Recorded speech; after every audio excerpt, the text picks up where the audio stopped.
Only Murders in the Building Season 2 Episode 9 Review. Sparring Partners. Only Murders in the Building Season 2 Episode 9. The sheer amount of storylines this season on Only Murders in the Building has made it somewhat difficult to follow along and tie everything together. Each week there seems to be something new to focus on, a different character thrown into the spotlight, or a cliffhanger that is ignored for several episodes. This forces the audience to not only be patient, but think closely about every single plot line that is shown. We must pay close attention and decide if each item is going to cause a butterfly effect down the line.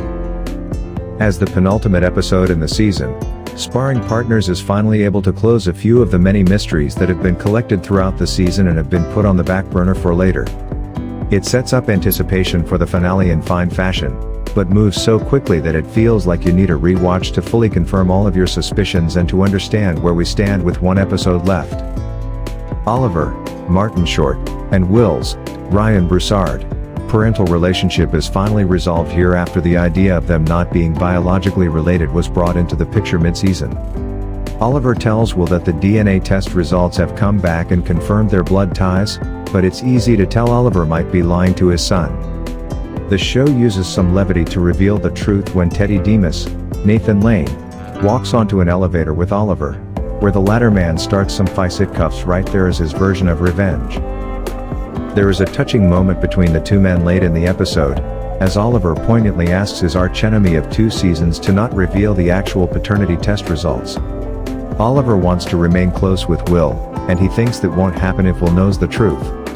It's unfortunate this is the route Oliver wanted to go, because if a parent and child are close enough, finding out this type of news won't break them. Nevertheless, the show does a fine job of tackling important life topics with their core players. Charles, Steve Martin, gets to finally learn the entire truth about his father and the painting that was central to the first few episodes of the season after it is revealed in a secret compartment underneath Bunny's bird's cage.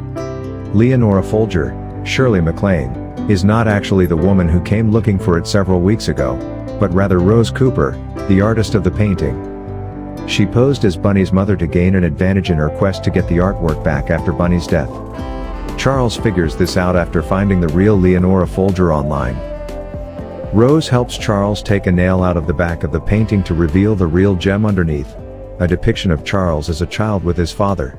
Charles finds out his dad actually had great pride in his son, and wanted to become someone Charles could remember fondly. He wasn't able to do so before his death, but the revelations associated with this painting helped Charles to resolve some of his childhood trauma. And now for the meat of the murder mystery.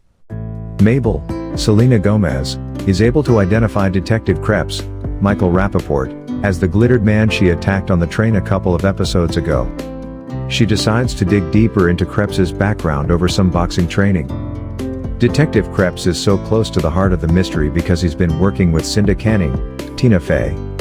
Cinda has been hinted as a possible manipulator of the crimes she podcasts about, and she's been doing it again this season. This doesn't necessarily mean she's the murderer, though. The trio pin her on the board as the criminal mastermind, meaning we now know Cinda is puppeteering the mystery for her own good behind the scenes. Maybe she's the murderer, or perhaps she's just instrumental in it happening. The big cliffhanger entering the final week of the season is that Cinda's assistant, Poppy, Adina Verson, is actually Becky Butler, the victim in one of Cinda's most famous murder mystery podcasts, All Is Not Okay in Oklahoma.